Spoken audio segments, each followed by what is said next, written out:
కూడి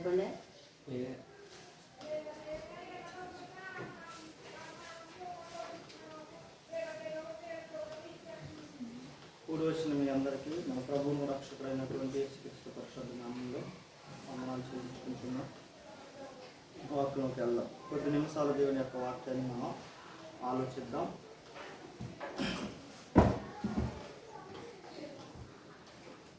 చిన్న ప్రార్థన చేసి మహాపరిశుద్ధుడ, మహాగంధ, మహోన్నతుడ, సర్వాధికారి, సర్వసృష్టికర్త మీ పరిశుద్ధమైన మీ ఉన్నతమైన నామానికి స్తుతులు స్తోత్రాలు చెల్లించుకుంటున్నాం తండ్రి.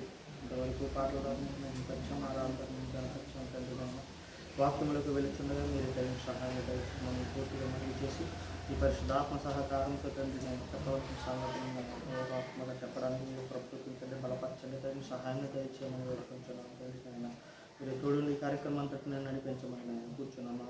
ఈ విశ్వాసంలో నిలబడిన నేను తండ్రి నేను ఈ ఆత్మ ప్రయాణం ద్వారా మాతో మాట్లాడుతుంది, మా మనసులు మార్చి అభివృద్ధి పరచు, ఇప్పుడు నడిపించమని పరగారాన్ని కుమారుడును మా ప్రభుడు మా రక్షకుడు ప్రభు యేసుక్రీస్తు నామములో ప్రార్థన సమర్పిస్తున్నాము పరమ తండ్రి.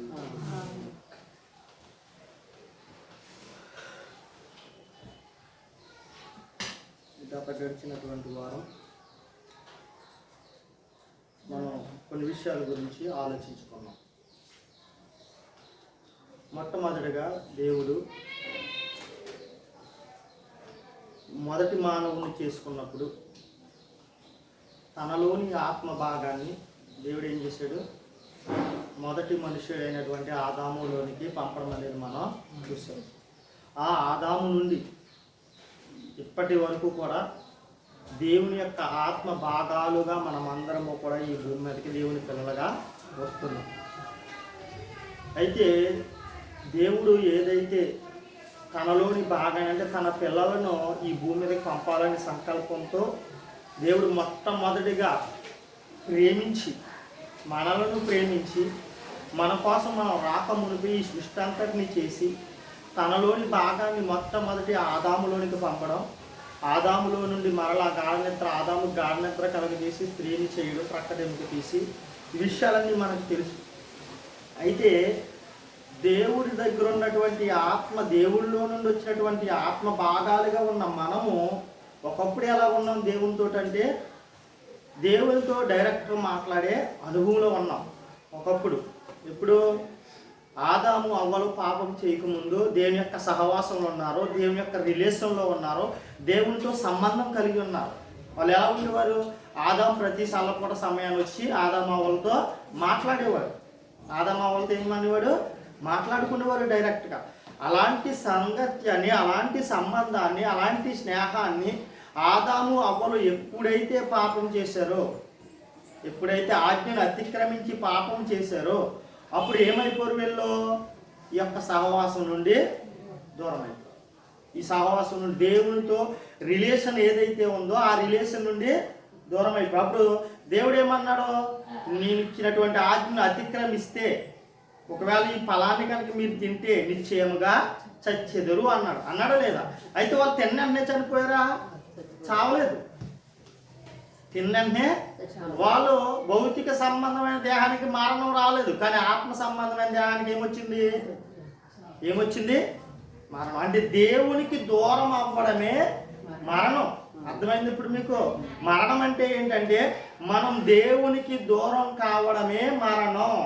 అందుకే ప్రకటన గ్రంథంలో ఏమన్నాడో, జీవించుచున్నావన్న పేరు మాత్రమే ఉన్నది కానీ నీవు మృతుడివే. మనిషివి బ్రతుకున్నావు, కానీ దేవుని దృష్టిలో ఎవరో చచ్చిన వారితో సమానం.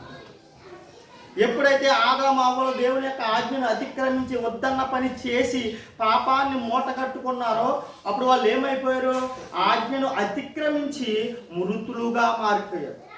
ఆజ్ఞను అతిక్రమించి మృతులుగా మారిపోయారు. దేవుని యొక్క న్యాయ విధిని వారు నిరాకరించి దేవునితో ఉన్నటువంటి సాంగత్యాన్ని వారు ఏమైపోయారో దూరం చేసుకున్నారు. మొట్టమొదటిగా దేవుడు తనలోని ఆత్మ భాగాన్ని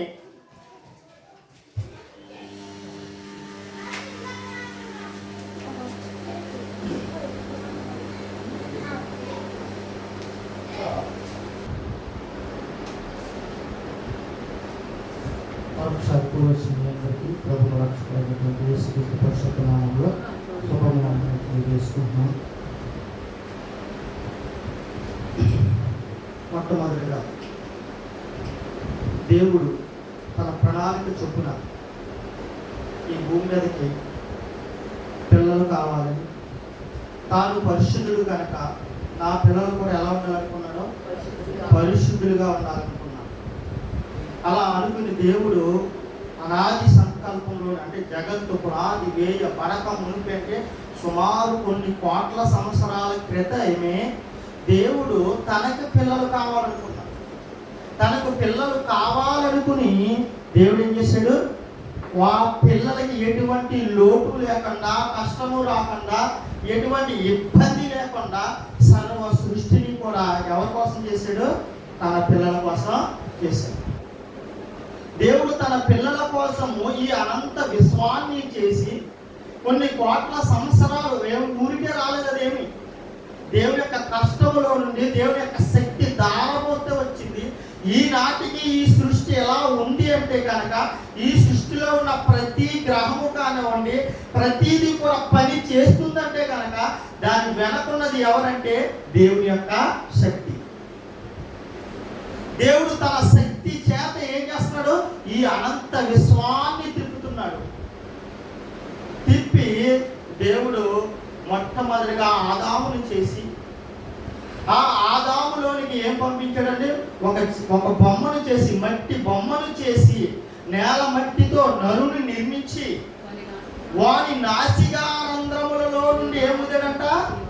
జీవవాయువును ఊదక. జీవవాయువు అంటే ప్రాణాన్ని ఇచ్చే వాయువును ఊదాడు. అంటే ఒక ప్రాణము లేని, చలనము లేని మట్టి బొమ్మగా ఉన్న ఒక ఆకారానికి దేవుడు ఏమిచ్చాడు? జీవాన్ని ఇచ్చాడు. దేవుడు ఏమిచ్చాడు? జీవాన్ని ఇచ్చాడు. దేవుడు జీవాన్ని ఇచ్చాడు కాబట్టి నరుడు ఏమయ్యాడు అన్నాడు అక్కడ? నరుడి జీవాత్మ ఆయను. అప్పటి వరకు నరుడికి ఏమి లేదు? చలనం లేదు, జీవించే లక్షణం లేదు, మాట్లాడే తత్వం లేదు, ఏమీ లేనటువంటి ఒక రూపము, మట్టి బొమ్మ లాంటి ఒక శిల్పంలో ఉన్నాడే తప్ప ఆదాము ఏ మాత్రము ప్రాణం లేని వాడిగా, జీవం లేని వాడిగా ఉన్నాడు. దేవుడు ఆదాములోనికి తనలోని భాగాన్ని, నాసిగా రంధ్రముల గుండ అంటే ప్రాణాన్ని పంపించి, ఆత్మను పంపిస్తే నరుడు ఏమయ్యాడు? జీవాత్మ అయ్యాడు. తర్వాత గాఢ నిద్రలోనికి ఆదామును పంపించి, అంటే ఆదాముని గాఢ నిద్రలోనికి, ఎందుకు గాఢ నిద్రలోనికి పంపించాడు ఆదాముని? బాగున్నప్పుడు మాట్లాడుతున్నప్పుడే చేయొచ్చు కదా పని. అంటే మీకు ఆపరేషన్ చేసినప్పుడు మొత్తిచ్చి చేస్తారా, మొత్తివ్వకుండా చేస్తారా? ఎందుకు ఎందుకు ఎందుకు మొత్తిస్తాడో మీకు బాధ అనేది. దేవుడు కూడా మొట్టమొదటి సర్జరీ చేశాడు. ఎక్కడో తెలుసండి? ఏదోను తోటలో ఆదాముని గాఢ నిద్రలోనికి పంపించాడు. పంపించి ఏం చేశాడు? తన ప్రక్కటెముకను తీసి స్త్రీగా చేశాడు. అందుకే దేవుడు అన్నాడు అపోస్తలుల కార్యం, ఒకని నుండి ప్రతి జాతి మనుషులను సృష్టించి ఒకే ఒక్కని సృష్టించాడు దేవుడు. ఎవరో ఒక్కరంటే ఆదాం. ఆ ఆదాములో నుండే మళ్ళీ ఏం చేశాడు? స్త్రీని చేశాడు. ఆ ఆదాములో నుండే స్త్రీని చేశాడు. దేవుడు ఒక్కడు అని చెప్పడానికి ఇంతకన్నా నిదర్శనం ఏమీ అవసరం లేదు. ఒక్క మనిషినే చేశాడు. దేశానికో మనిషిని చేయలేదు దేవుడు. ఎక్కడ కూడా రాష్ట్రానికో మనిషిని చేయలేదు, కులానికో మనిషిని చేయలేదు, మతానికో మనిషిని చేయలేదు. మొట్టమొదటిగా దేవుడు మనిషిని చేసినప్పుడు మతం లేదు. మొట్టమొదటిగా దేవుడు ఆదామును చేసినప్పుడు కులం లేదు. అంటే ఆదాముకు లేని కులం మనకొచ్చింది, ఆదాముకు లేని మతం మనకొచ్చింది. దేవుడు ఏం పెట్టలేదు. మతం కానీ కులం కానీ ఏమి దేవుడు పెట్టలేదు. ఒక్క దేవుడే ఒక్క మనిషిని చేశాడే కానీ దేశానికి ఒక దేవుడు ఉన్నట్లుగా దేశానికి ఒక మనిషి రాలేదు. ఆ ఒకరిలో నుండి ప్రతి జాతి మనుషులు వారి వారి కాలాల్లో దేవుడు ఏ నిర్ణయ కాలం మేరకైతే నేను ఈ లోకానికి పంపిస్తున్నాడో ఆ కాలంలోనే మనం అందరము వచ్చాము. ఆ కాలంలోనే మనమంతా ఈ భూమికి రావడం జరుగుతుంది. అప్పుడు ఆదాములోనికి వచ్చినటువంటి దేవుని ఆత్మ ఏదైతే ఉందో దేవుని భాగాలుగా మనం అందరం ఈ భూమి మీదకి రావడం అనేది జరిగింది. దేవుని భాగాలుగా ఈ భూమి మీదకి రావడం జరిగింది. ఆనాడు దేవుడు తనలో నుండి నాసికారంధ్రములో నుండి జీవవాయువుని పంపినప్పుడు ఉన్నటువంటి ఆత్మ ఈరోజు మనుష్యులందరిలో కూడా ఉంది. ఒక క్రైస్తవులో మాత్రమే కాదు, ఈ భూమి మీద బ్రతుకుతున్న ప్రతి మానవులోని దేవుని ఆత్మ ఉంది. కేవలం ఒక్క ఆదాములో అనుకుంటే అది మన పొరపాటే. ఎందుకంటున్నానంటే ఈ మాట యోబు గ్రంథము 26వ అధ్యాయము 2వ వచనం సెకండ్ లైన్ చదువుదాం. యోబు గ్రంథము 27వ అధ్యాయం, క్షమించండి, యోబు గ్రంథం 27వ అధ్యాయము సెకండ్ లైన్. నా ఊపిరి ఇంకను నాలో పూర్ణముగా ఉండుటను బట్టి, నా ఊపిరి నాలో ఇంకను పూర్ణముగా ఉండుటను బట్టి దేవుని ఆత్మ నా నాసికారంధ్రములలో ఉండుటను బట్టి. ఈ మాట ఏం మాట్లాడాడు యోబు గారు ఇక్కడ? ఏం మాట్లాడుతున్నాడు ఇక్కడ? దేవుని ఆత్మ నా నాసికారంధ్రములలో ఉండుటను బట్టి. మనిషి పోయేలా ఉన్నాడు అన్నానికి ఎక్కడ చేయొచ్చు వస్తాడు? మనిషి ముక్కు దగ్గర చేయకపోతాడు. అంటే దేవుని యొక్క ఆత్మ ఎక్కడి నుంచి వెళ్ళింది? నాసికారంధ్రముల గుండా వెళ్ళింది. ఇక్కడ యోబు గారు కూడా ఏమంటారు? దేవుని ఆత్మ నా నాసికారంధ్రములలో ఉండుటను బట్టి అంటే భూమి మీద ఉన్న ప్రతి మానవుల్లో ఏముంది? దేవుని యొక్క ఆత్మ. నువ్వు ఒప్పుకున్నా ఒప్పుకోకపోయినా, నీకు ఇంకొకడు దేవుడైనా లేకపోతే ఎవరొకరు అసలు నాకు దేవుడే లేడన్నా, మనిషిలో అయితే దేవునిలోని ఆత్మ అనేది ఉంది. మనిషిలో ప్రతి మానవులు, భూమి మీద ప్రాణముతో ఉన్న ప్రతి మానవుల్లో ఏముంది? దేవుని యొక్క ఆత్మ ఉంది. అందుకే మరొక మాట్లాడుతున్నాడు, మళ్ళీ ఈ ఆత్మ ఎలా వచ్చిందని చెప్పడానికి 33వ అధ్యాయం 4వ వచనం. దేవుని ఆత్మ నన్ను సృజించను. ఎవరు సృజించారంటే నన్ను, నిన్ను కూడా దేవుని ఆత్మ సృజించింది. ఒక్క ఆదామును మాత్రమే కాదు, అంటే ఒక్క ఆదాముని అక్కడ మట్టి నిర్మాణం చేసి ఆ మట్టి నిర్మాణంలోనికి తన నాసికారంధ్రంలో కూడా దేవుని ఆత్మను పంపాడు. కానీ దేవుడు ప్రతి మానవుని కూడా నిర్మించింది ఎవరు? తల్లి గర్భంలో. తల్లి గర్భంలో ప్రతి మానవుడి యొక్క నిర్మాణము ఒక రహస్యం. కానీ ఒక రహస్యం ఎవరు నిర్మించారు? కీర్తన గ్రంథం 139వ అధ్యాయం మొత్తం జాగ్రత్తగా చూడండి. సర్వశక్తుని యొక్క శ్వాసము నాకు జీవమునిచ్చు. అవునా కదా? జీవం ఎలా వచ్చింది మనకి? దేవుని యొక్క శ్వాస. అవునా కదా? దేవుని యొక్క శ్వాసలో నుండి మనకి జీవం వచ్చింది. ఆనాడు ఆదాములోనికి శ్వాస ఎలా వచ్చింది? ఆదాములోనికి జీవం ఎలా వచ్చింది? దేవుడు శ్వాస విడిచిపెడితే నరుడు ఏమయ్యాడు? జీవాత్మ అయ్యాడు. ఆనాడు నరుడు జీవాత్మ అయ్యాడు.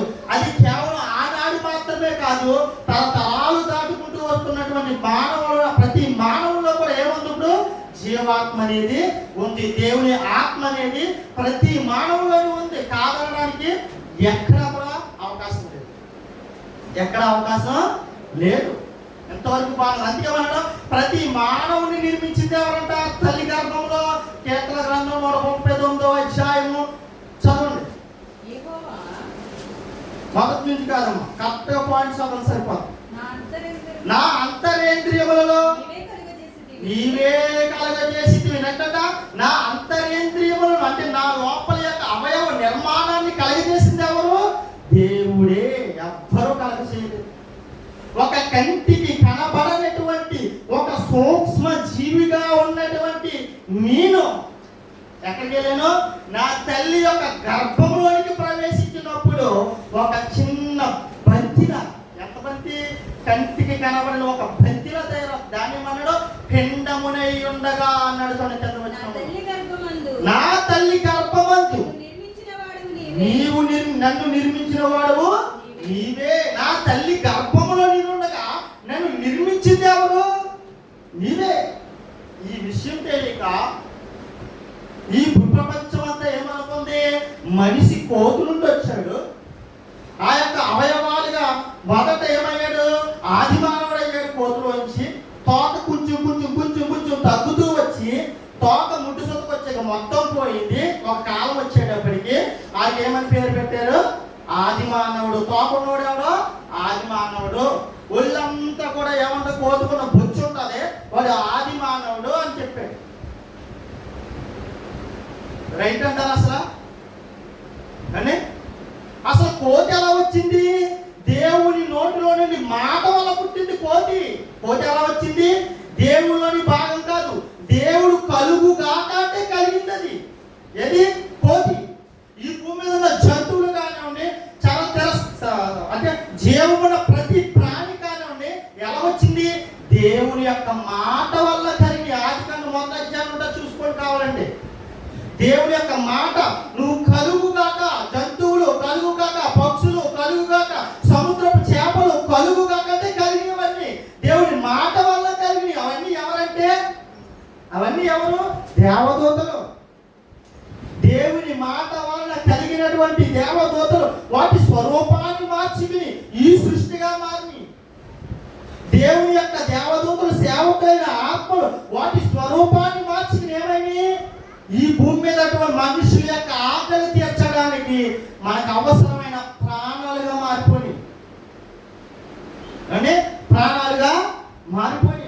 అవన్నీ కేవలం దేవుని యొక్క నోటి మాట వల్ల కలిగి. మనల్ని అయితే దేవుడే స్వయంగా ఆదాముని స్వయంగా తానే నిర్మించుకున్నాడు.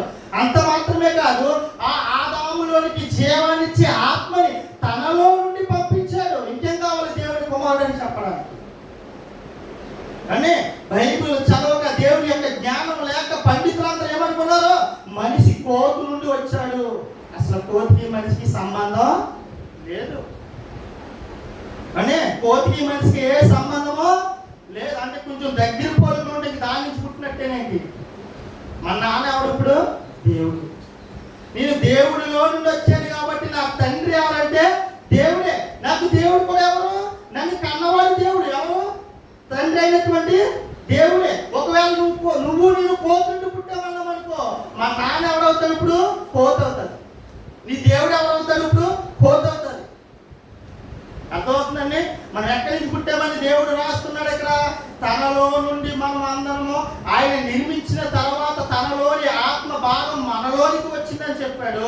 మనలోనికి వచ్చినటువంటి ఈ ఆత్మ భాగం ద్వారా భూమి మీద అనేక మంది గర్భాలు దాటుకుంటూ ఈరోజు భూమి మీద మనం అందరము ఉన్నాం. కేవలం ఒక్క ఆదాములోనికి మాత్రమే కాదు, ఆదాములో నుండి ఈ భూమి మీదకి వచ్చిన ప్రతి మానవుని యొక్క దేహంలో ఎవరున్నారంటే దేవుని యొక్క ఆత్మ ఉంది.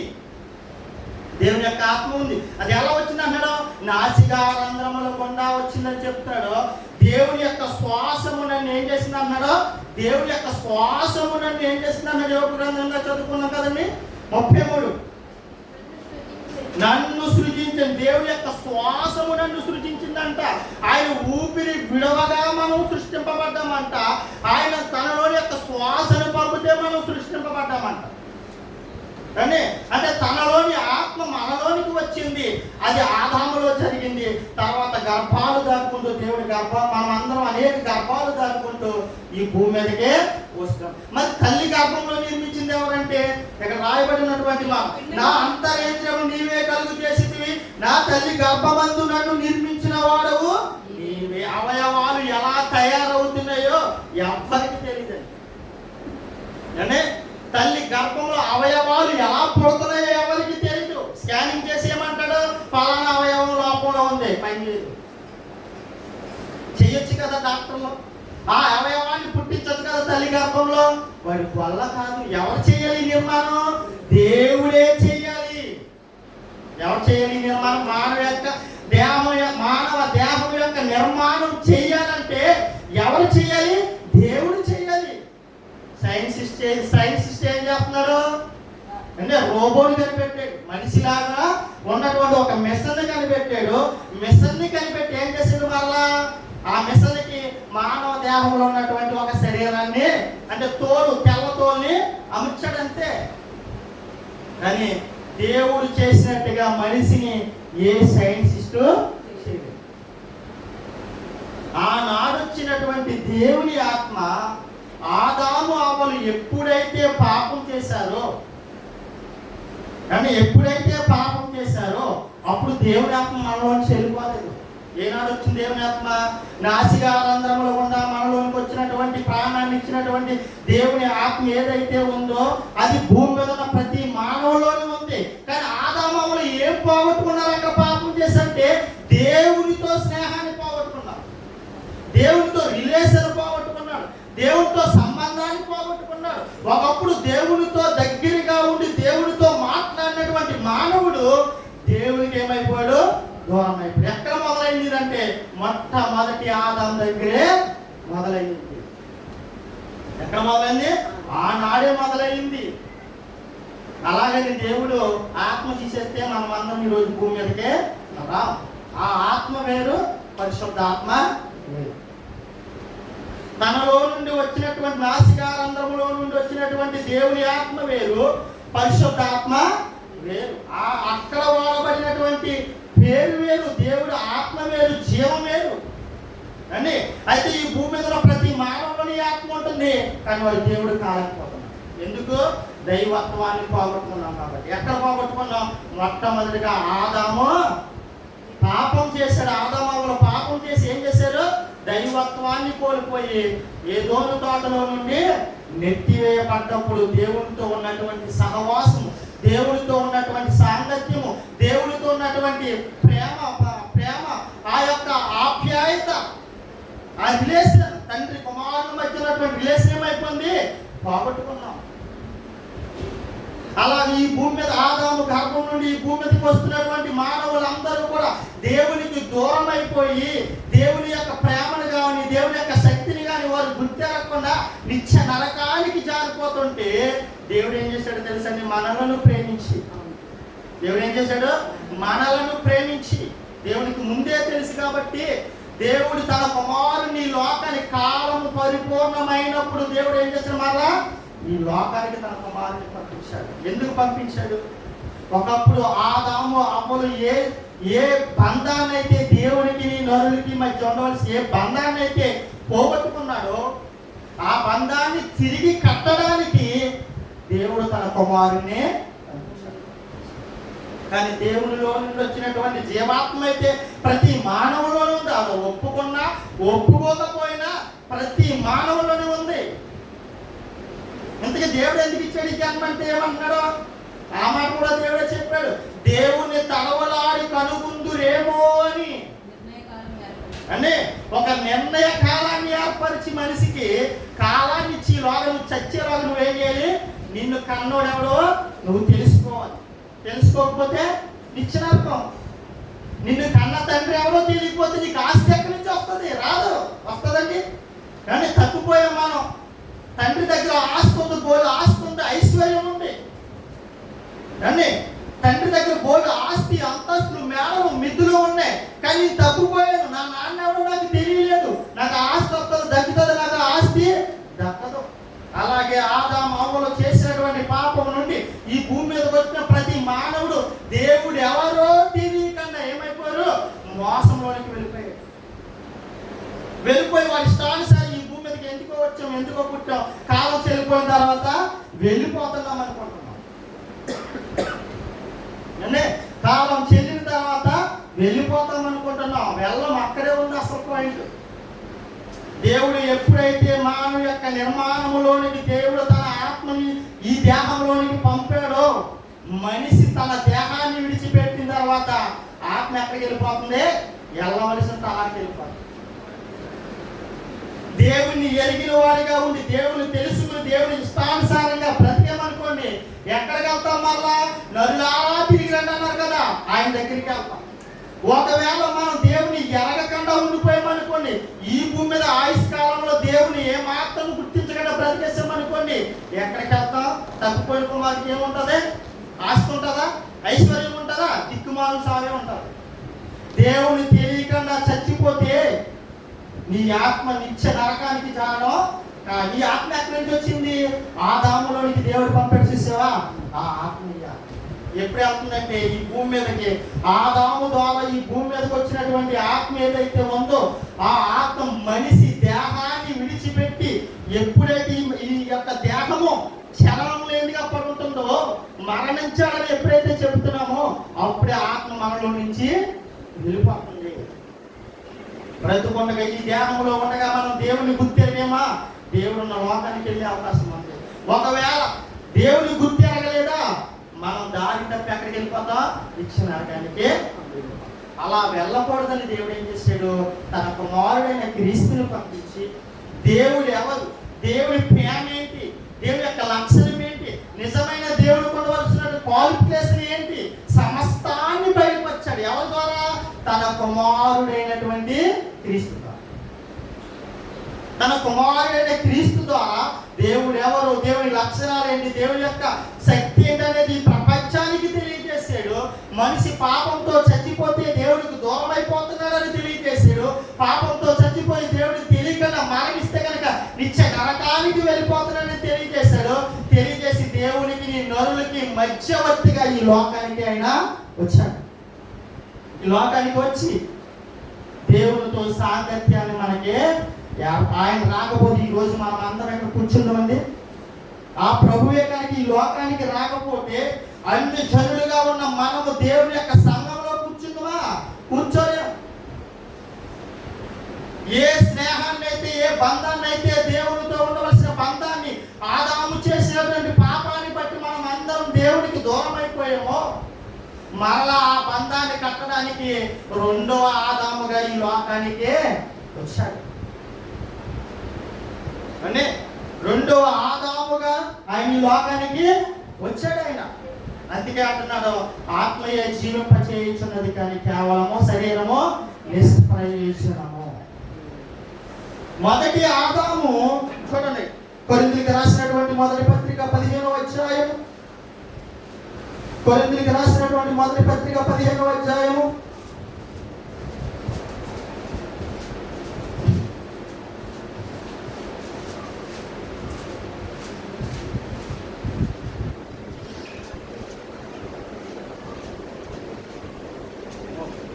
46వ వచనం, 45 నుంచి చదవండమ్మా. ఇందు విషయమే ఆదామని మొదటి మనుషుడు జీవించి ప్రాణి ఆయన రాయబడి. ఆదామని మొదటి మనుషుడు ఎవరంట, జీవించు ప్రాణి అంట. తర్వాత చదవం.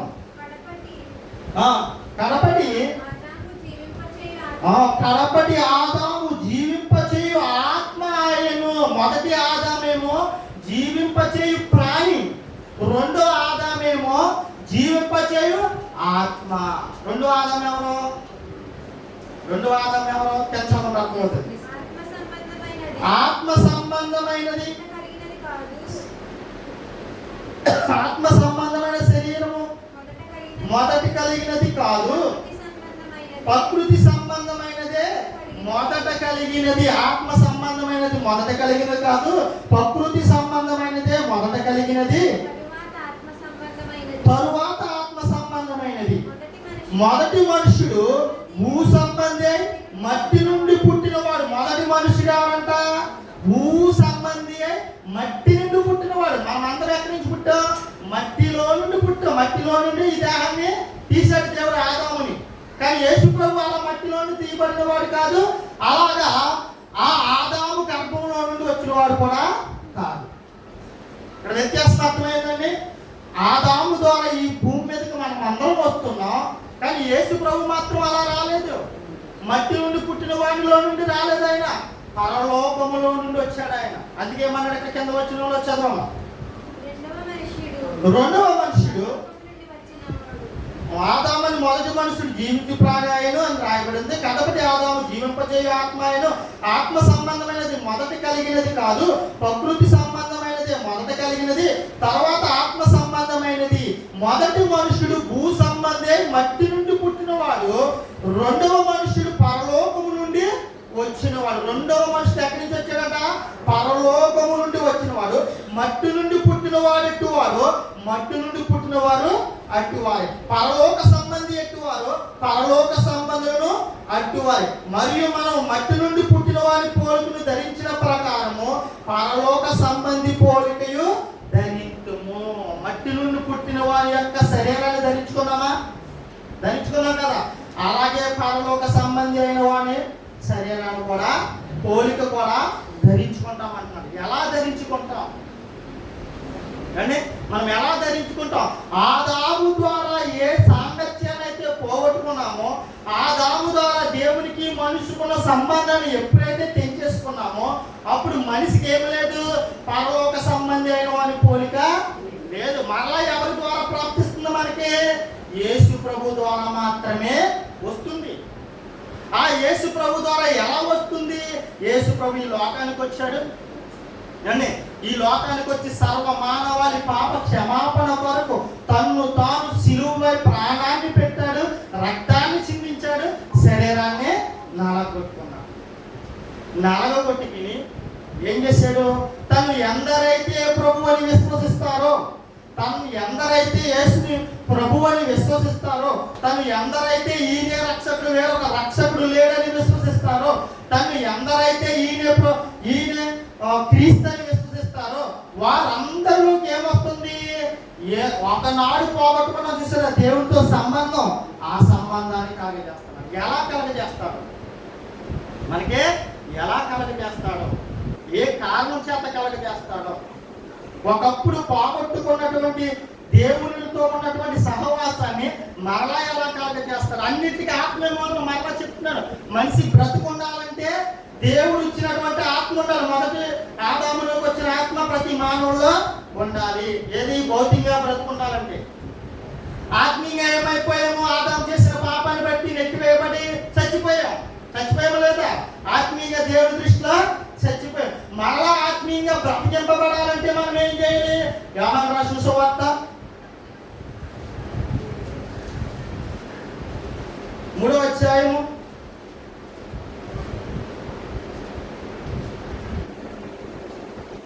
4వ వచనం. అందుకు నికోదేము, ముసలివాడైన మనుషుడు ఎలాగ జన్మించగలడు? రెండవ మారు తల్లి గర్భమందు ప్రవేశించి జన్మింపగలడా?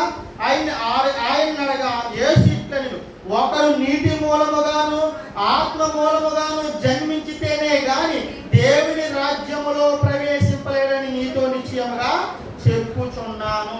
ఎలా జన్మించాలంట? నీటి మూలంగాను.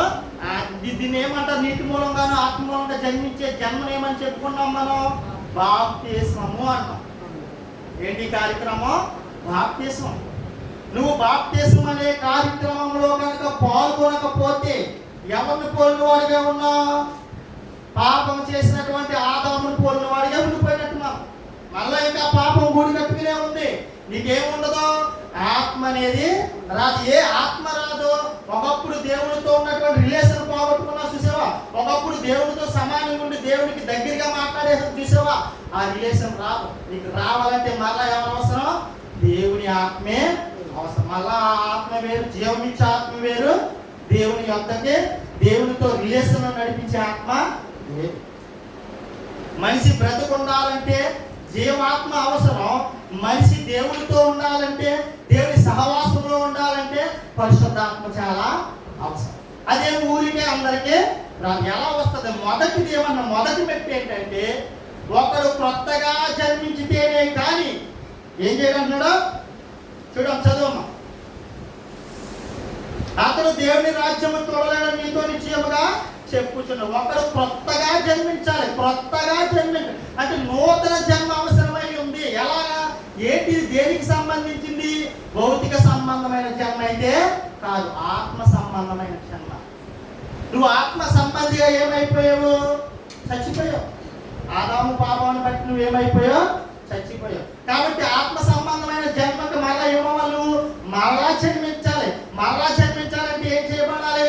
బాప్తిస్మ అనే కార్యక్రమంలో, బాప్తిస్మ అనే కార్యక్రమంలో నీటి మూలంగా ఆత్మ మూలంగా నువ్వు జన్మిస్తే కనుక అప్పుడు ఏమొస్తుందంట? మరలా మనకి పరిశుద్ధాత్మ దేవుడు మనకు వరంగా, పరిశుద్ధాత్మ ఏమిస్తానన్నాడు? దేవుడు వరంగా ఇస్తానన్నాడు.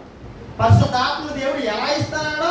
సంచకరువుగా ఇస్తానన్నాడు. పరిశుద్ధాత్మ దేవుడు ఎలా ఇస్తానన్నాడు? భజానాగా ఇస్తానన్నాడు.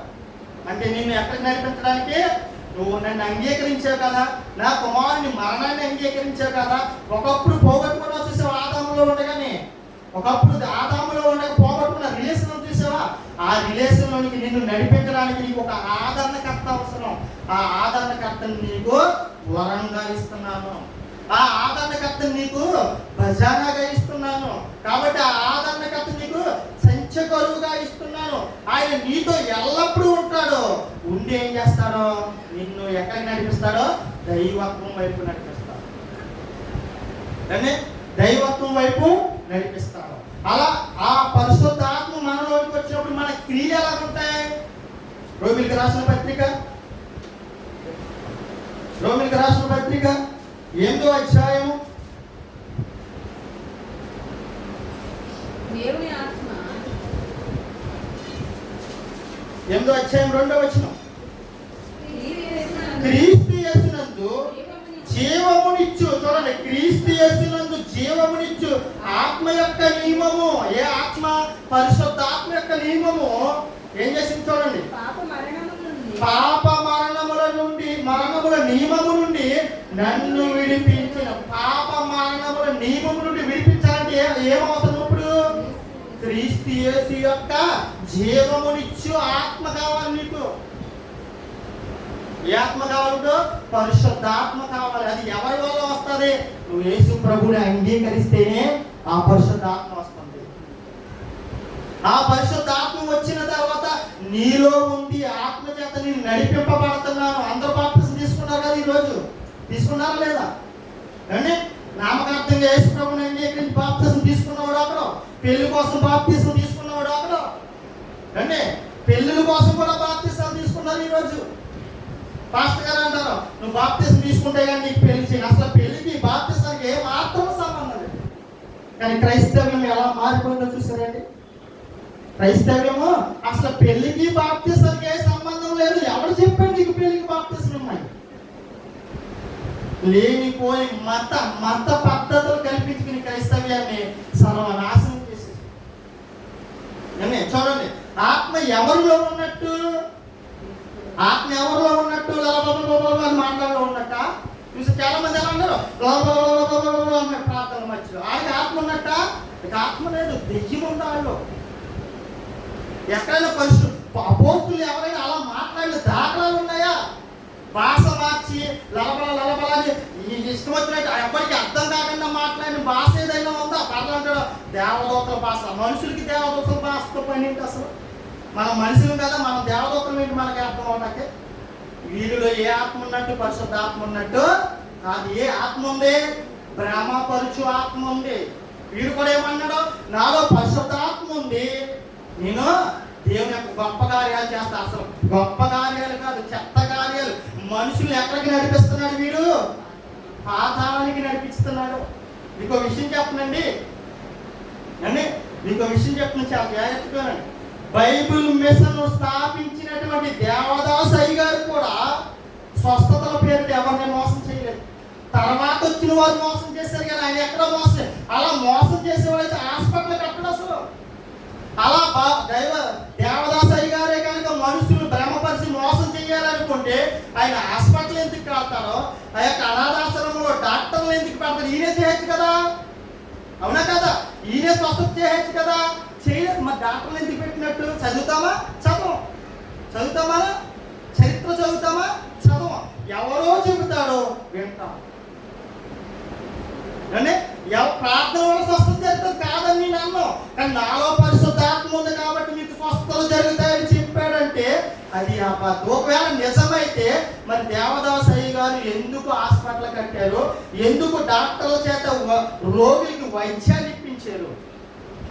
ప్రార్థన అయితే ఉంది, ప్రార్థన శక్తి అయితే ఉంది. ఎవరిలో పరిశుద్ధాత్మ ఉన్నట్టు? ఎవరిలో పరిశుద్ధాత్మ ఉన్నట్టు? కింద చదవండి ఏమంటున్నాడు చూడండి. క్రీస్తు యేసునందు జీవమునిచ్చు ఆత్మ యొక్క నియమము ఎక్కడి నుంచి తప్పించాలి? నేను పాప మరణముల యొక్క నియమము నుండి తప్పించాలి. పాపం అనేది నీలో ఉండకూడదు.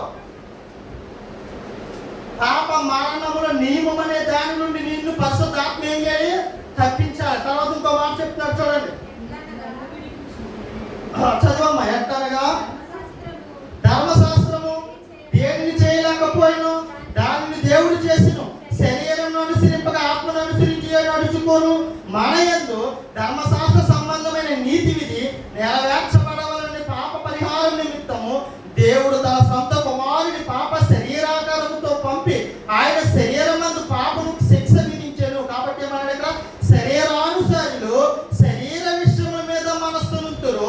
ఆత్మానుసారులు ఆత్మ విషయం మీద నీకు ఎక్కడ తేడా తెలుస్తుంది అంటే వీళ్ళు శరీరానుసారుల ఆత్మానుసారం అంటే ఏంటి? ఒకప్పుడు దేవుని రిలేషన్ పోగొట్టుకుని అసలు సేవ ఆ రిలేషన్ మనలోకి రావాలి. ఆత్మానుసారులు ఏం చేస్తారంట? ఆత్మానుసారంగానే నడుచుకుంటారు. శరీరానుసారులు శరీర విషయం మీద మనసు పెడతారు, ఆత్మానుసారులు ఆత్మ విషయం మీద మనసు పెడతారు. ఇంకా ఏమంటున్నాడో చూద్దాం. తెచ్చండి 9వ వచనం చదువు.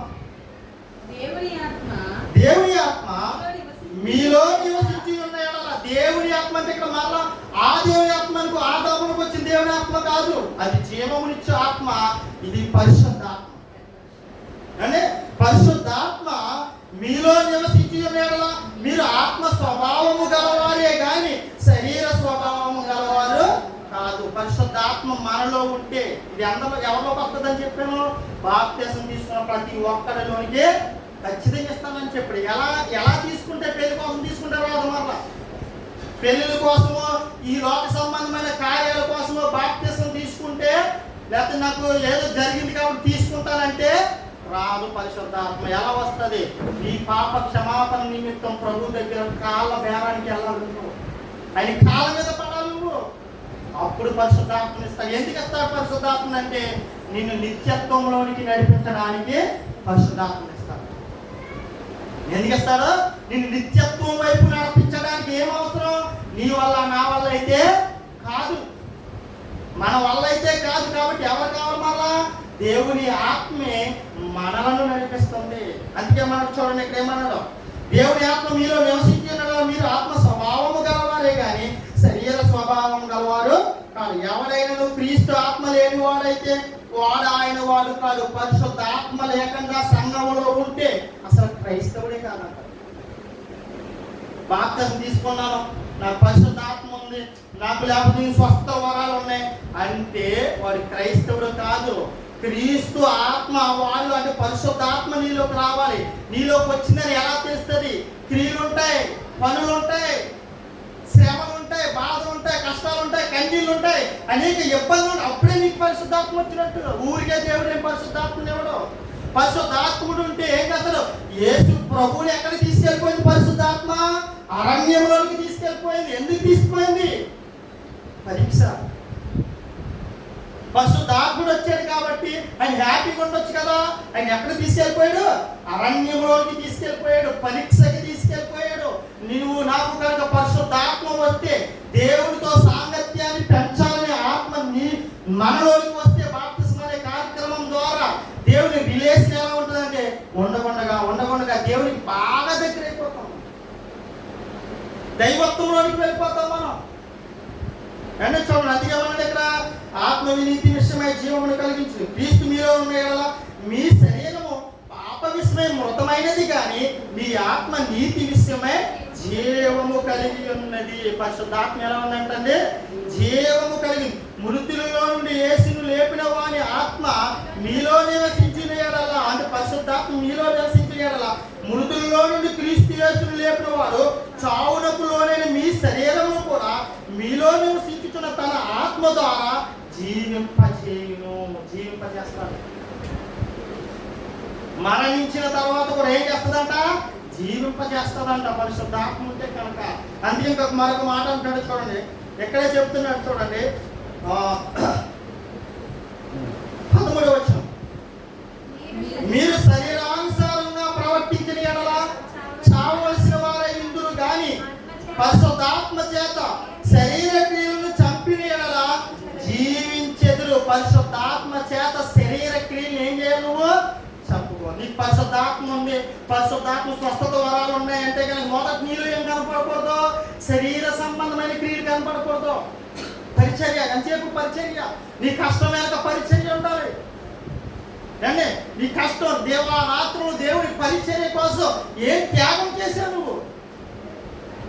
ఏం త్యాగం, ఏం ఆశిస్తున్నావు? ధనాన్ని ఆశించావంటే కనుక నీలో పరిశుద్ధాత్మ లేనంటే. నీ పేరు కోసం డబ్బు కొట్టుకుంటావంటే నీలో పరిశుద్ధాత్మ లేనట్టే.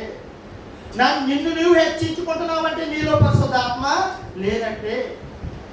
నువ్వు హ్యాపీగా ఈ లోకంలో సుఖంగా ఉన్నావు, ఏ బాధ చింత లేదంటే నీలో పరిశుద్ధాత్మ లేదంటే క్రైస్తవ్యం అంటే ముళ్ళ మీద పాట లాంటిది, ముళ్ళు మీద నడాలి. అప్పుడే పరిశుద్ధాత్మ నిన్ను ఎక్కడ నడిపిస్తుంది? నిత్యత్వంలోకి నడిపిస్తుంది. ఒకప్పుడు దేవుని రిలేషన్ పోగొట్టుకున్న రిలేషన్ మరలా ఎవరి ద్వారా వస్తుందంటే పరిశుద్ధాత్మ ద్వారా వస్తుంది. ఆ పరిశుద్ధాత్మ ఏం చేస్తుంది? నిన్ను దేవునికి దగ్గర చేస్తుంది. నువ్వు దేవునికి దగ్గర అయ్యే కొద్దీ ఈ లోకం పట్ల ఎలా ఉంటావు? లోకంలో ఉన్న మనుషుల్ని ప్రేమిస్తావు, కానీ లోకాన్ని ద్వేషించాలి. కానీ మనం ఏం చేస్తాం తెలుసా? లోకంలో ఉన్న మనుషులు ద్వేషిస్తాం, లోకాన్ని ప్రేమిస్తాం. పరిశుద్ధాత్మ ఉన్నట్టు మనలో లేదు. లోకంలో ఉన్న మనుషులు తగ్గవద్దు, సంఘంలో ఉన్న మనుషులే ప్రేమించాం, కానీ మనలో ఏముందనుకున్నాం? పరిశుద్ధాత్మ ఉందని. సంఘంలో ఒక కొత్తగా వచ్చేది అనుకోండి, వాళ్ళని ఆదరించడం చేత కాదు, వాళ్ళని ప్రేమించడం చేత కాదు, వాళ్ళు నిత్యత్వం వైపు నడిపించడం చేత కాదు, కానీ మళ్ళీ ఏముందనుకుంటాం? పరిశుద్ధాత్మ ఉందనుకుంటాం. ప్రేమ అంతా ప్రేమే అంటే అంతా ప్రేమలో ఉంచేది ఎవరంటే ప్రేమపరచు ఆత్మ. చూడండి, ప్రార్థన గట్టిగా చేసి మధ్య ఏమన్నాడు? భాష మార్చేస్తున్నారు. వీళ్ళు ఎవరున్నట్టు? పరిశుద్ధాత్ముడు ఉన్నట్టు కాదు. పరిశుద్ధాత్ముడు ఉంటే ప్రార్థన ఎలా ఉంటుందని చెప్తున్నట్టు చూడండి. ఇదే 8వ అధ్యాయము 26వ వచనం. అటువలే ఆత్మయు మన బలహీనతను చూసి సహాయము చేస్తున్నాడు.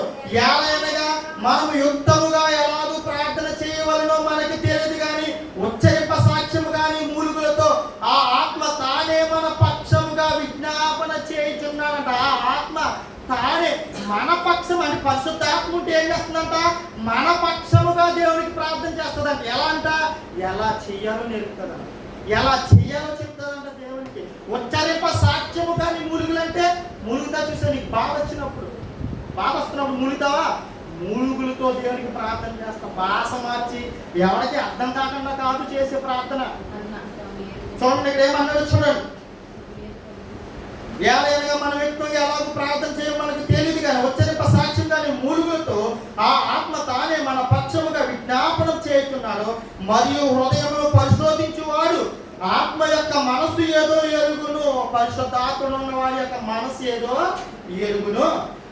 ఏలైనా ఆయన దేవుడి చిత్త ప్రకారం పరిశుద్ధుల కొరకు విజ్ఞాపనం చేయించున్నాడు.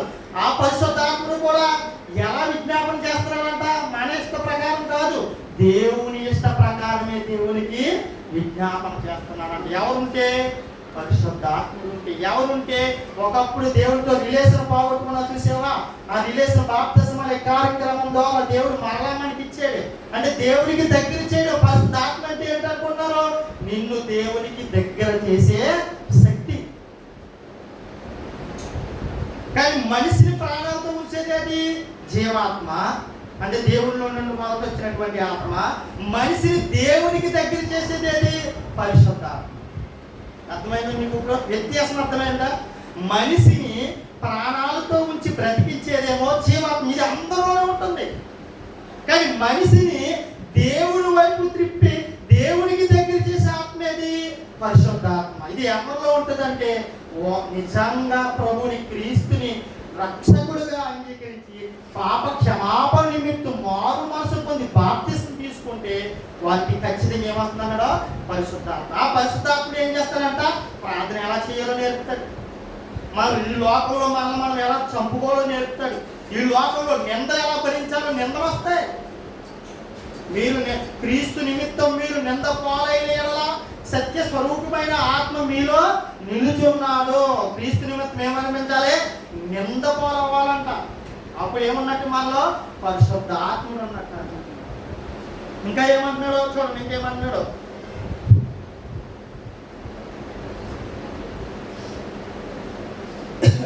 తెస్సలోనికి రాసిన పత్రిక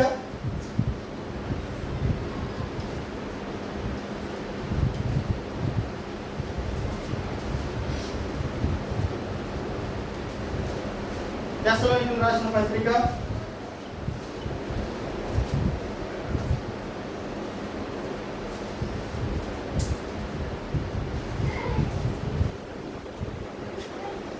1 చూడండి, బ్రహ్మపక్షు ఆత్మ అనే మాట కనబడుతుంది.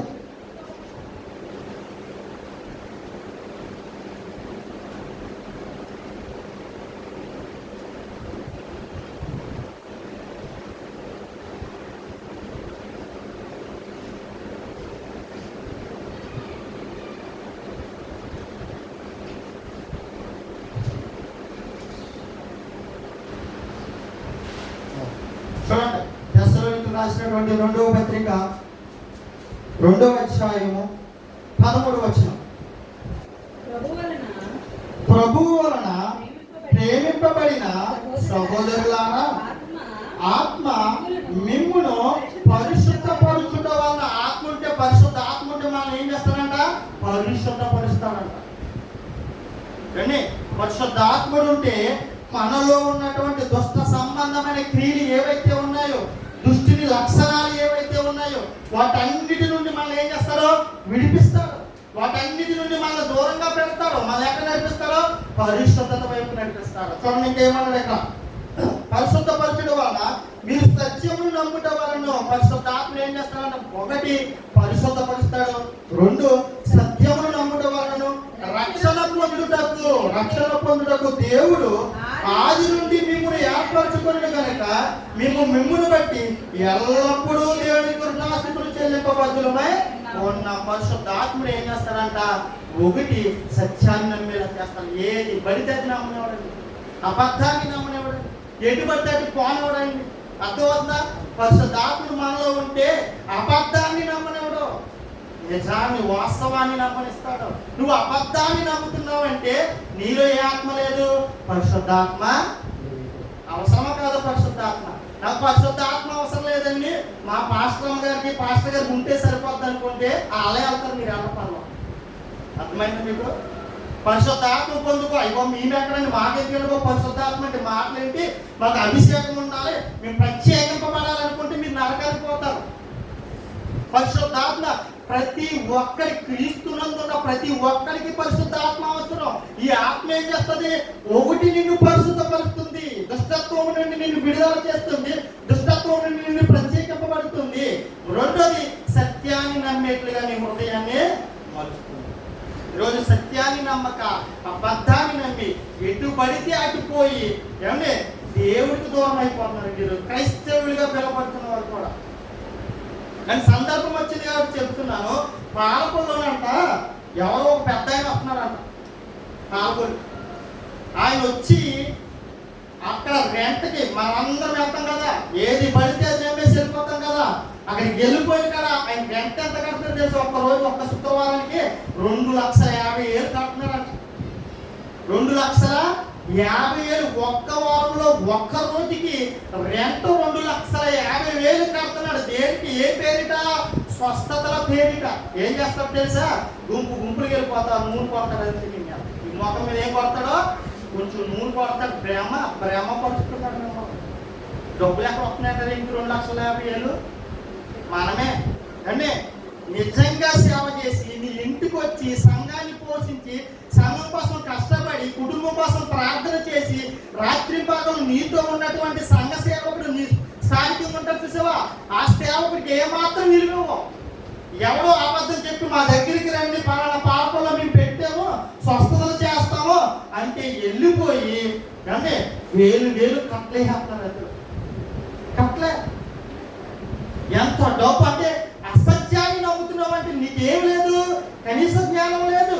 స్వస్థతల పేరిట దేవుని జనాంగాన్ని మోసం చేసి దేవునికి అవమానకరంగా బ్రతుకుతున్నారు. కానీ స్వస్థతలే చేయకపోతే అసలు ఈ హాస్పిటల్ ఎందుకు? పాస్టర్ గారు హాస్పిటల్కి వెళ్ళవలసిన అవసరం ఏంటి? అసలు పాస్టర్ గారు క్యాన్సర్ చచ్చిపోవాల్సిన అవసరం ఏముంది? ఎవరో పాస్టర్ గారు చేయొచ్చు కదా. కానీ ప్రార్థనకు శక్తి ఉంది. ఉందా? ప్రార్థనకు శక్తి ఉంది. స్వస్థత ఉందా? స్వస్థత ఉంది. కానీ ఎవరి పడితే వాళ్ళు చేయలేదు. అది ప్రేమపరచు ఆత్మీయ స్వస్థతల పేరిట మనుషులు ప్రేమపరుస్తుంది తప్ప పరిశుద్ధాత్మ అయితే కాదు. ఒకవేళ నీకు కష్టాలు, బాధలు, ఇబ్బందులు వస్తే కనుక ఎవరున్నట్టని చెప్పాడు? నీలో పరిశుద్ధాత్ముడు ఉన్నట్టు. కొంతకాలం సహించాలి. ఎవరు చేస్తే నువ్వు స్వస్థపరుస్తావని బైబిల్ గ్రంథంలో రాయబడి ఉంది. ఆ పని మాత్రం చెయ్యం మనం. యాకోబు రాసిన పత్రిక చూడండి. యాకోబు రాసిన పత్రిక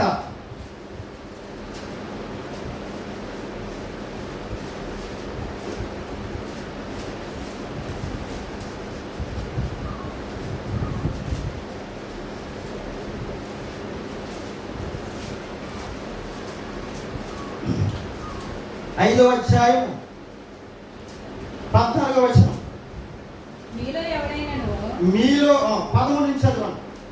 మీలో ఎవరికైనా శ్రమ సంభవించిన అతడు ప్రార్థన చేయి. ఎవరికైతే శ్రమ వస్తుందో అతడు ఏం చేయాలంట?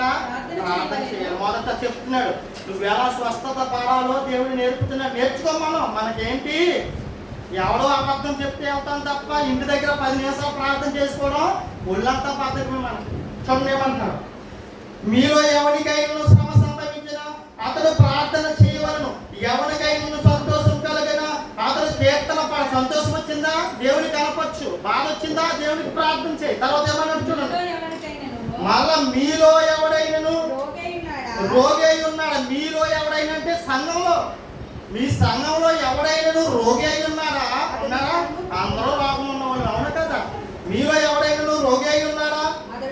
అతడు సంఘపు పెద్దలను పిలిపించవలెను. సంఘంలో పెద్దలు ఉండాలంట. ఉన్నారా సంఘానికి పెద్దలు? ఉంటే వాళ్ళు ఏముండాలి? పరిశుద్ధాత్మ ఉండాలి. పరిశుద్ధాత్మ కలిగిన పెద్దలు సంఘంలో, ప్రతి సంఘంలో ఉండాలి. ఆ పెద్దలు వెళ్ళి పరిశుద్ధాత్మను పొందుకున్నారు. చూసేవా? పరిశుద్ధాత్మను పొందుకుంటామంటే మన స్వస్థత పేరు మోసాలు చేసేవారు కాదు.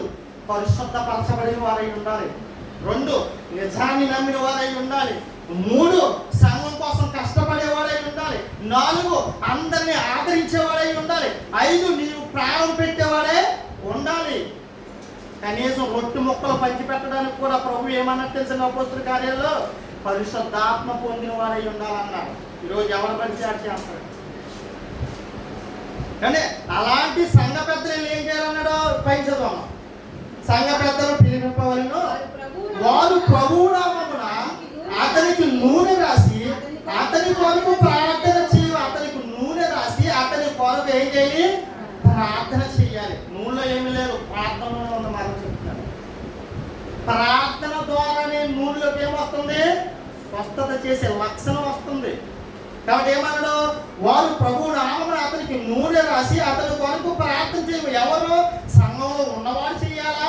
ఎక్కడో ఊరు పేరు తెలియడు ఒక మోసగాడు వచ్చి స్వస్థత చేస్తానంటే అక్కడికి వెళ్ళాలి. రండి చూడండి ఎలా ఉంది. ఏమంటారో చదువు.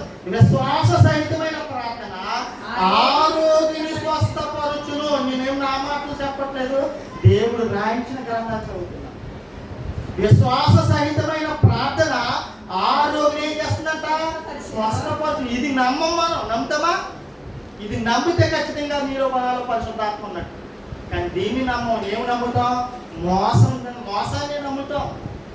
మా దగ్గరికి రాని స్వస్థతలు జరిగితే, మా దగ్గరికి రాని మీ బాధలు తీరిపోతే, మా దగ్గరికి రాని అప్పులు తీరిపోతే, మా దగ్గరికి రాని పెళ్ళి అవ్వకపోతే పెళ్ళి అవుతుంది, మా దగ్గరికి రండి జాబ్ లేకపోతే జాబ్ వస్తుంది అని చెబితే నమ్ముతాం. కానీ వాస్తవాన్ని మాత్రం నమ్మం. మనం సత్యాన్ని నమ్మం. మనం అందుకే మనం చూడండి, విశ్వాసరహితమైన ప్రార్థన రోగిని స్వస్థపరచును, ప్రభు అతని లేపును, అతడు పాపములను చేసిన వాడే పాప క్షమాపణ నొందును. పాపములు చేసిన వాడైతే ఏం పొందుతాడంట?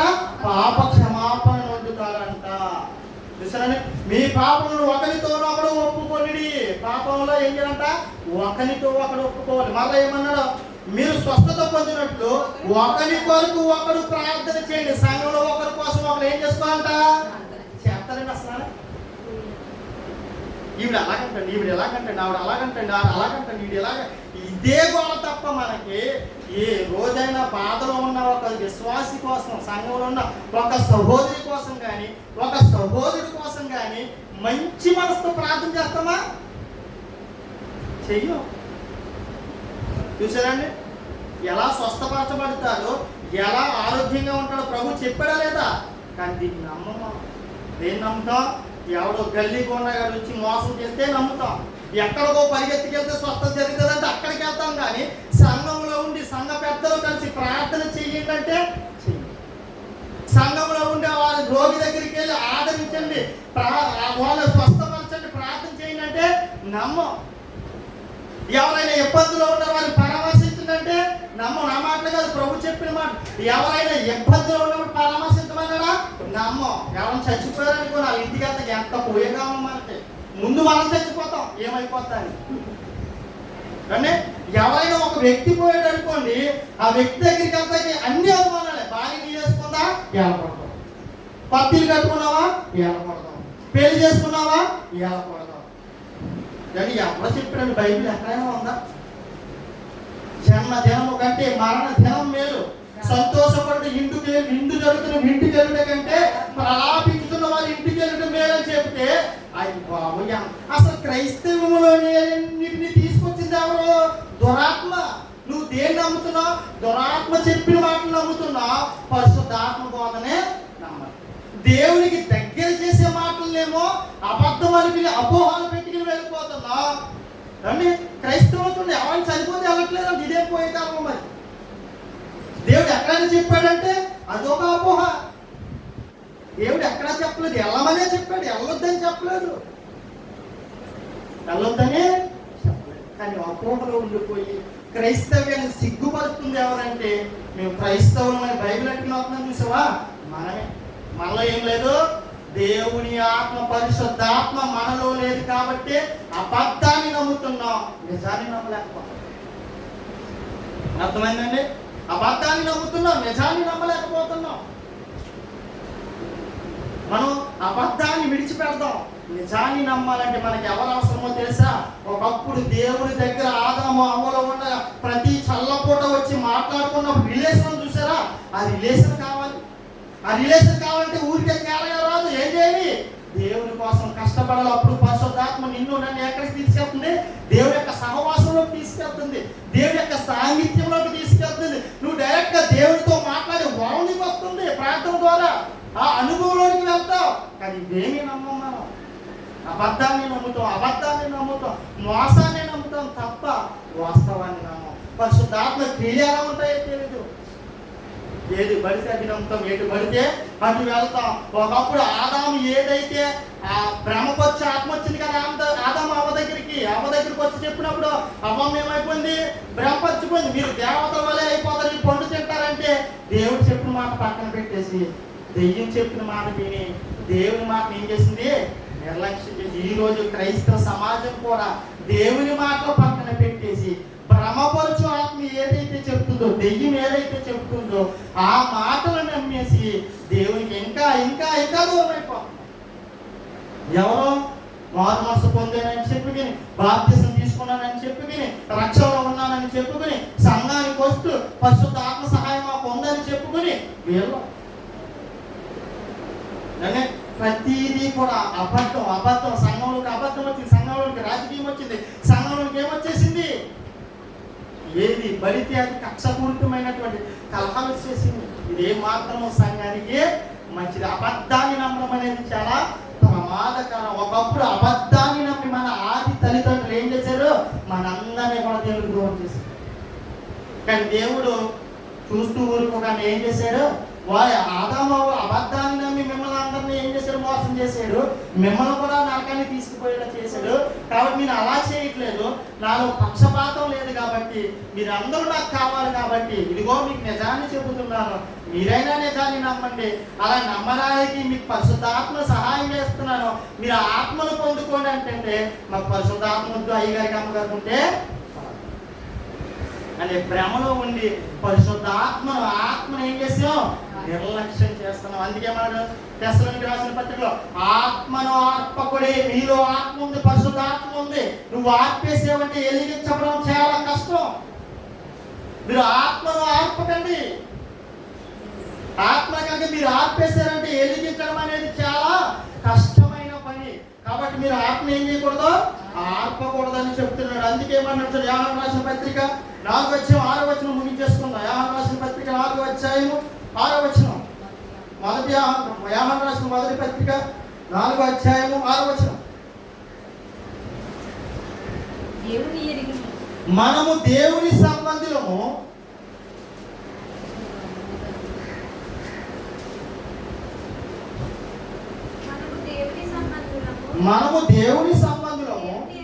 దేవుని ఎరిగిన వాడు మన మాట వినడు. దేవుని ఎరిగిన వాడు ఎవరి మాట వింటాడో?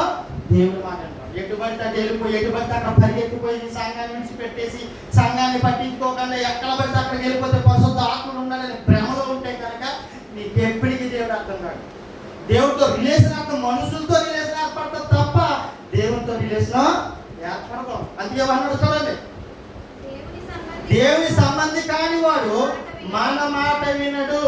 ఇందువలన మనము సత్య స్వరూపమైన ఆత్మ ఏదంటే మనడం, ఇందువలన మనము సత్య స్వరూపమైన ఆత్మ ఏదంటే పరిశుద్ధ ఆత్మ ఏదో, భ్రమపరుచు ఆత్మ ఏదంటే దుష్ట శక్తి ఏదో అంటే దురాత్మ ఏదో తెలుసుకోవచ్చు. దీన్ని బట్టే తెలుసుకోవాలంట. నిజాన్ని నమ్మేవంటే నీళ్ళు ఎవరున్నట్టు? పరిశుద్ధాత్మ ఉన్నట్టు. అబద్ధాన్ని నమ్ముతున్నావంటే నీలో ఎవరున్నట్టు? బ్రహ్మపరుషాత్మ, దెయ్యం ఉన్నట్టు. నీలో ఏముంటుంది? పరిశుద్ధాత్మ ఉంటే, దేవుడికి నిన్ను దగ్గర చేసే ఆత్మ ఉంటే కానీ నీలేముంటది? పరిశుద్ధత ఉంటుంది. రెండోది నువ్వు సత్యాన్ని నమ్ముతావు. మూడవది ప్రేమ కలిగి ఉంటావు. లక్షణాలు ఉన్నాయి కదా, ఆత్మ సంబంధమైన ఫలాలు ఉన్నాయి, ఉన్నాయా లేదా? అవన్నీ మనలో ఉంటాయి. అవి ఏమీ లేవు, స్వస్థత వరాలు చేస్తాడు. ఆత్మ ఉంటే ఎలా ఉంటుంది అన్నాడు గలతీ రాసిన పత్రిక 5:22 చూడండి 16. నేను చెప్పినది ఏమనగా చదవమ్మ. అయితే ఎవరు? ఆత్మ ఫలం ఏమనగా, ఆత్మ ఫలం అంటే ఏంటి? పరిశుద్ధ ఆత్మ ఉంటే లక్షణాలు ఎలా ఉంటాయి చెప్తున్నాడు. మీలో పరిశుద్ధ ఆత్మ ఉంటే ఏం చేస్తుంది? నిన్ను దేవునికి దగ్గర చేస్తుంది. ఆ ఆత్మ నీలో ఉంటే కనుక, ఆ పరిశుద్ధ ఆత్మ నీలో ఉంటే కనుక ఏముంటుంది? మొదట ప్రేమ ఉంటుందంట. ఇది ఉండదండి పరిస్థితి. క్రైస్తవం ఏం లేదు, క్రైస్తవం లేదు, ప్రేమ లేదు. అందుకే అబద్ధాన్ని నమ్మేసి, లోకంలో ఆచారాన్ని నమ్మేసి, కట్టుబాట్లను నమ్మేసి దేవుడికి దూరం అయిపోతున్నాం మనం. ఏమన్నాడు చూడండి, ప్రేమ, సంతోషము, సమాధానము, దీర్ఘశాంతము, దయాళత్వము, మంచితనము, విశ్వాసము, సాత్వికము, ఆశా నిగ్రహము. చూడండి, ఈ 9 లక్షణాలు ఏడుంటే ఉంటాయంట మనలో. దేవుడి యొక్క పరిశుద్ధ ఆత్మ మనలో ఉంటే 9 లక్షణాలు ఉంటాయంట. ఈ 9 లక్షణాలు ఉంటే నువ్వు ఎవరికి దగ్గర అవుతున్నట్టు? దేవుడికి దగ్గర అవుతున్నట్టు. ఈ 9 లక్షణాలు ఏ లక్షణం లేకపోయినా చెప్తున్నాను, ఈ 9 లక్షణాలు ఏ ఒక్క లక్షణం లేకపోయినా నువ్వు దేవునికి దగ్గర కాలేవు ఎప్పటికీ. అందుకే మన కింద చదవండి, ఇట్టి వాటికి విరోధమైన నియమం ఏది లేదు. ఇట్టి వాటికి విరోధమైన నియమమేమి, దీనికి మించినటువంటి విరోధమైన వ్యతిరేకమైన నియమం ఏమి లేదు. ఇదే పరిశుద్ధాత్మ ఉందనడానికి రుజువు చూపిస్తున్నాడు. రుజువు ఏంటంటే పరిశుద్ధాత్మ ఉంది అని అనడానికి రుజువు ఏంటంటే స్వస్థపరిచే ఆత్మ ఉండాలన్నా, పరిశుద్ధాత్మ ఉండాలంటే రుజువు ఏంటంటే ప్రేమ ఉండాలన్న, సంతోషం ఉండాలి. ఎల్లప్పుడూ ప్రభువునందు సంతోషం. అది లేదు ఇది లేదని బాధపడతాం. సంతోషం ఉండాలి. సమస్త మనుషులతో సమాధానం ఉండాలి. దీర్ఘశాంతం, తను తాను పాపాన్ని అణుచుకునేవాడై ఉండాలి. దయాలత్వం అంటే కనికరం అన్నమాట. దీనిలో ఎలా ఏముండాలి? కనికరం చూపే మనస్తత్వం ఉండాలి. మంచితనం, మనుషులందరి ఎడల మంచితనాన్ని చూపించాలి.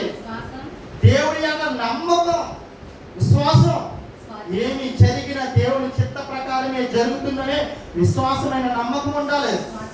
సాత్వికము అంటే తను తాను తగ్గించుకోవడం, ఆశానికం, దేని బట్టి దాన్ని కావాలనుకోకుండా ఏ కోరికలు అయితే ఉండే ఆ కోరికలు ఏం చేసుకోవాలి నువ్వు చంపుకో. ఒకప్పుడు నీకు కారు కావాలని ఆశ ఉందనుకో, మెల్లిమెల్లిగా ఏమైపోలే, కారు నాకు అవసరం, నా భక్తి జీవితానికి ఏది అవసరం అది ఉంటే సరిపోతుంది. నీ భక్తి జీవితంలో నీకు ఎంతవరకు వెళ్ళాలనుకో అంతవరకు ఉంటే సరిపోతుంది. తండ్రి నీ చిత్తం అనాలి, కానీ నేను బాగా సంపాదించి దేవుని సేవ చేస్తానంటే అది భ్రమ అండి. ఎక్కువ దానం ఉంటే ఎక్కువ దేవుని సేవ చేయక్కర్లేదు. నీ ఉన్నంతలో దేవుని సేవ చేస్తే నీలో ఆత్మ ఉన్నట్టే. కానీ వీటికి మించినది ఏది కూడా లేదంట. అప్పుడు చెప్పండి, ఇక్కడ ఎక్కడైనా స్వస్థపరిచే వాళ్ళలోనే పరిశుద్ధాత్మ ఉందన్నాడా? ఈ 9 లక్షణాలు ఉన్న వాళ్ళే పరిశుద్ధాత్మ ఉందన్నాడా? ఈ 9 లక్షణాలు ఒక పాస్టర్ గారికి, పాస్టర్ గారికి అవసరమా? యావత్ క్రైస్తవ సమాజానికి అవసరమా? ప్రతి సంఘంలో ప్రతి క్రైస్తవుడికి ఈ లక్షణాలు అవసరం. కాబట్టి ఈ లక్షణాలు మనందరికి అవసరమేనా? అవసరం. మనకు కావాలా వద్దా? కావాలి. కావాలంటే ఏం చేయాలి? దేవునికి ఎప్పుడు కూడా దగ్గరగా, ఆయన లక్షణాలు మనలోకి రావాలంటే ఎలా ఉండాలి? ఆయనకి దగ్గరకు ఉండాలి. ఆదామవులు ఆయనకి దగ్గర లేక దూరం అవడం వల్లే కదా ఇంత పోయేకాలం వచ్చింది మనకి. కాబట్టి మనం దగ్గరగా ఉంటే ఏమవుతాం? ఈ లక్షణాలు పొందుకుంటాం.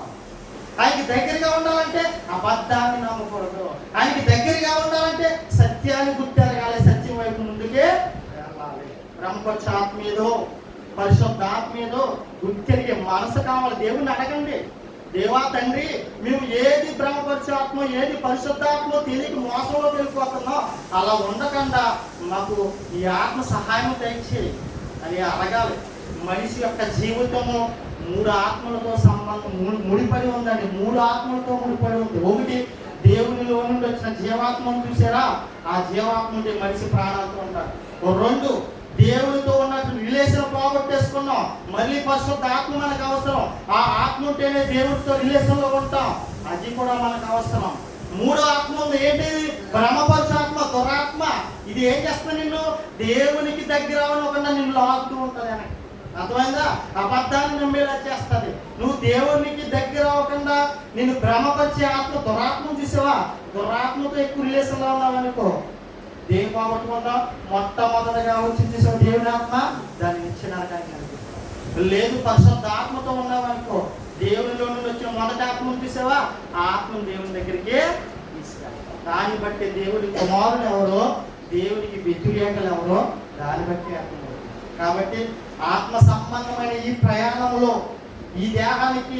ఈ దేహం కాపాడడానికి 3 ఆత్మలు, 2 ఆత్మలేమో కాపాడాలనుకుంటేనే, ఒక ఆత్మేమో నిన్ను నిత్యనరకానికి పంపాలనుకోండి. నిన్ను కాపాడే ఆత్మ, ఒక ఆత్మని పరిశుద్ధ ఆత్మ చేత బలపరుచుకుంటావో ఈ ఆత్మని, లేక దురాత్మ చేత నిత్యనరకానికి జాగ్రత్తించుకుంటావో మన చేతిలోనే పెట్టేసాడు దేవుడు. స్వేచ్ఛనిచ్చాడు దేవుడు.